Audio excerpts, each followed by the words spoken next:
प्रिय मित्रों, आज हम सब शब्द अलंकार का एक भेद वक्रोक्ति अलंकार पर चर्चा करेंगे। इस चर्चा के पश्चात आप वक्रोक्ति का अर्थ, वक्रोक्ति अलंकार की परिभाषा, उसके भेद एवं संबंधित उदाहरण देख पाएंगे। मित्रों,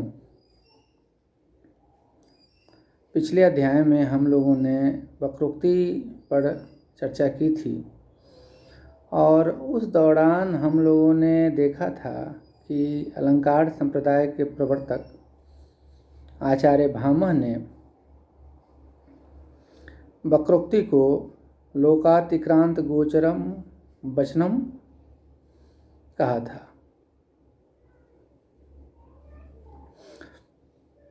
कहने का तात्पर्य यह है कि साधारण कथन प्रणाली से जो भिन्न चमत्कारपूर्ण विलक्षण युक्ति कथन या वचन होता है, वह वक्रोक्ति कहलाता है। वक्रोक्ति का जो शब्दगत अर्थ होता है वह वक्र उक्ति अर्थात टेढ़ी उक्ति है। वक्रोक्ति वचन भंगिमा एवं उसमें निहित जो लक्षणा एवं व्यंजना शब्द शक्तियाँ होती हैं, उसकी विलक्षण चमत्कारपूर्ण प्रतीति वक्रोक्ति के माध्यम से होती है। काव्यशास्त्र में वक्रोक्ति एक अलंकार है और जिसमें साधारण कथन प्रणाली से भिन्न श्लिष्ट एवं काकु चेष्टा के द्वारा असाधारण चमत्कारपूर्ण विलक्षण वचन भंगिमा के द्वारा काव्य सौंदर्य, काव्य चारुत्व उत्पन्न किया जाता है। मित्रों, वक्रोक्ति अलंकार में साधारण कथन प्रणाली की जगह कथन के बांकपन के द्वारा विलक्षण व्यंग्यपूर्ण हास परिहास से युक्त रुचिकर प्रीतिकर मनोरंजक वचन की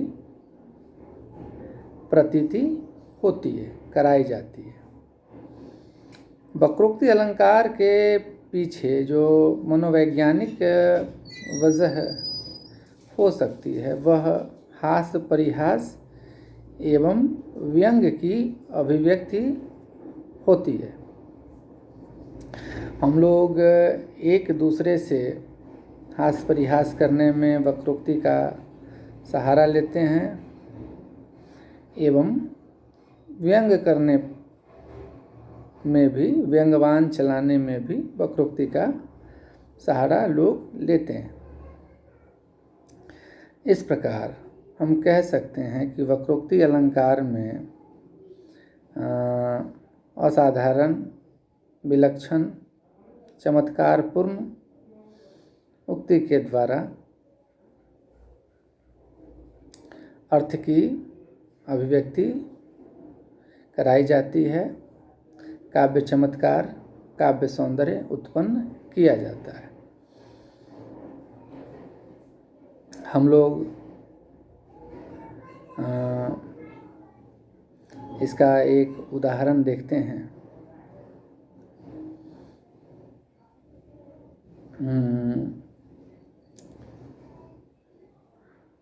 यह जो है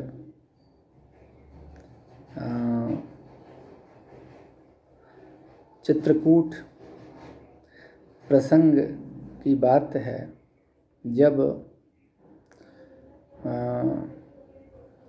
भरत राम से मिलने के लिए आते हैं और उनके साथ उनकी सेना भी होती है। लक्ष्मण जो पहरेदारी कर रहे होते हैं, उनके मन में भरत की विशाल सेना को देख करके संशय का जन्म होता है और वे घबरा जाते हैं। राम के पास आकर कहते हैं कि भैया भैया, भरत हम लोगों को मारने के लिए विशाल सेना के साथ वन में आ रहा है। तो राम को यकीन नहीं होता है कि भरत जैसा भाई इस प्रकार का कुकृत्य करने की सोच भी सकता है। तो उसी प्रसंग में यह उक्ति है कि जब पिता की आज्ञा आप मान सकते हैं, तो क्या माँ की आज्ञा भरत टाल सकते हैं? और यहाँ व्यंग के माध्यम से, काकू चेष्टा के माध्यम से लक्ष्मण राम जी को, अपने भैया को यह बताना या समझाना चाहते हैं कि भरत का उद्देश्य नेक नहीं है। उनको माता कैकेयी ने सिखाया होगा कि जब तक राम रहेगा जीवित, तब तक तुम्हारा जो राज्य है वह संकट में रहेगा, तुम पूर्ण रूप से राजा नहीं बन पाओगे। इसलिए वह वन में अकेला है, निरीह है, निर्बल है, तो जा कर के उसकी हत्या कर दो, राम को मार दो। तो लक्ष्मण ने इसी उद्देश्य से व्यंग किया है यहाँ। मित्रों, वक्रोक्ति अलंकार में जो कथन की भंगिमा है, जो कथन की विलक्षणता है, जो कथन चारुत्व है, उसके द्वारा, वक्ता के द्वारा जिस अर्थ की प्रतीति कराई जाती है, श्रोता उससे भिन्न अर्थ ग्रहण करता है। और इस अलंकार की जो विशेषता है, जो विलक्षणता है, वह इसी में निहित है। अब हम लोग मित्रों जो वक्रोक्ति अलंकार है उसके भेद पर विचार कर लें। वक्रोक्ति अलंकार के मुख्य रूप से अध्ययन की सुविधा के लिए दो भेद किए गए हैं। एक श्लेष वक्रोक्ति एवं दूसरा काकू वक्रोक्ति। हम लोगों ने श्लेष अलंकार को देखा है और उसमें एक शब्द या पद में अनेक अर्थ श्लिष्ट होते हैं, चिपके हुए होते हैं, मिले हुए होते हैं। तो श्लेष वक्रोक्ति में जो श्लेष या श्लिष्ट शब्द है उसके माध्यम से वक्रोक्ति अलंकार उपस्थित होता है। श्लेष शब्द के माध्यम से जो है वक्ता द्वारा श्रोता को भिन्न अर्थ की प्रतीति करवाई जाती है। हम लोग इसका एक उदाहरण देखते हैं। एक कबूतर देख हाथ में, पूछा कहाँ अपड़ है। एक कबूतर देख हाथ में, पूछा कहाँ अपड़ है। उसने कहा अपर कैसा, वह तो उड़ गया सपर है। तो जब सलीम ने नूरजहाँ से पूछा कि तुम्हारे पास तो एक ही कबूतर है, जो अपर यानी दूसरा कबूतर कहाँ है?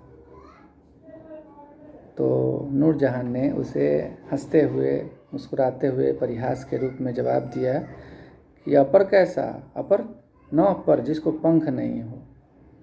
अपर कैसा? वह तो पंख वाला था सो उड़ गया। एक कबूतर देख हाथ में पूछा कहाँ अपर है? उसने कहा अपर कैसा? वह तो उड़ गया सपर है। तो मित्रों, यहाँ अपर शब्द के अनेक अर्थ हैं। यह एक श्लिष्ट शब्द है और इसलिए यहाँ जो वक्रोक्ति है वह श्लेष वक्रोक्ति मानी जाती है। यहाँ श्लेष वक्रोक्ति अलंकार उपस्थित है। जो दूसरा जो भेद है मित्रों वक्रोक्ति अलंकार का, वह है काकु वक्रोक्ति। काकु जो है वह वचन की चेष्टा के द्वारा उत्पन्न होता है। वचन भंगिमा की जो विशेष चेष्टा है उसे हम काकु कहते हैं। उसमें तीक्ष्णता होती है, वक्रता होती है। तो काकु वक्रोक्ति अलंकार में वचन भंगिमा के द्वारा,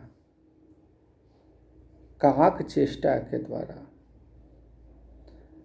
बुद्धि की तीक्ष्णता के द्वारा, वक्ता द्वारा श्रोता को भिन्न या अभिष्ट अर्थ की प्रतीति कराई जाती है।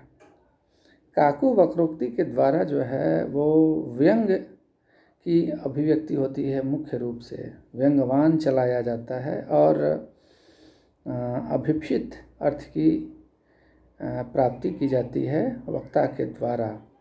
इसके द्वारा काकु के द्वारा अर्थ ध्वनित होता है, व्यंजित होता है और काफ़ी माड़क हो जाता है। बिहारी के दोहों में जो काकपन है, जो अर्थ को व्यंजित या ध्वनित करने की सामर्थ्य है, उसी के कारण कहा गया है सतसैया के दोहरे, जो नाभिक को तीर देखन में छोटन लगाए, घाव करे गंभीर। तो काकु वक्रोक्ति के माध्यम से वही कार्य किया जाता है। अब इसका एक उदाहरण हम लोग देखते हैं मित्रों। जब सीता कहती हैं मैं सुकुमारी नाथ बन जोगू, मैं सुकुमारी नाथ बन जोगू, तुम ही उचित तप मोह कह भोगू। मैं सुकुमारी नाथ बन जोगू, तुम ही उचित तप मोह कह भोगू। अब मित्रों यहाँ जो है वह काकु वक्रोक्ति है। सीता राम जी को कह रही हैं कि हाँ हाँ मैं तो सुकुमारी हूँ और आप तो बहुत मजबूत हैं, बलशाली हैं, चट्टान की तरह कठोर हैं आप। मैं राजकुमारी हूँ लेकिन आप तो वनवासी हैं, वन में निवास करने वाले हैं। इसलिए आपको जो है वह तप त्याग तपस्या और वन गमन वन भ्रमण प्रिय है और मुझे भोग विलास प्रिय है।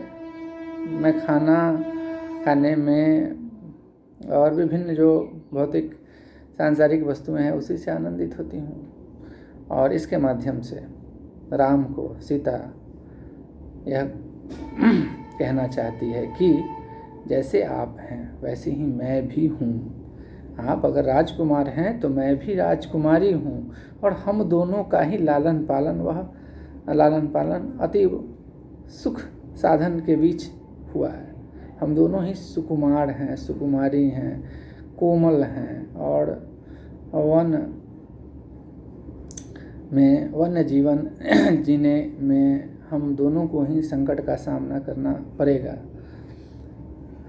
तो यह भाव निकलता है। लेकिन मुख्य रूप से सीता के द्वारा राम को यह भाव व्यंजित किया जाता है, बताया जाता है कि मैं आपसे किसी भी रूप में कम नहीं हूँ। त्याग, तपस्या, संयम, इन संघर्षों को, चुनौतियों को स्वीकार करने में मैं किसी भी रूप में आपसे कम नहीं हूँ। मैं सुकुमारी नाथ बन जोगू, तुम ही उचित तप मोकह भोगू। मैं तप त्याग तपस्या में आपसे 19 नहीं हूँ। तो यहाँ हम लोग देखते हैं कि काकू वक्रोक्ति की उपस्थिति है और राम के ऊपर सीता के द्वारा व्यंग किया गया है उनकी उक्ति के प्रति उत्तर में। बहुत बहुत धन्यवाद आप सबका।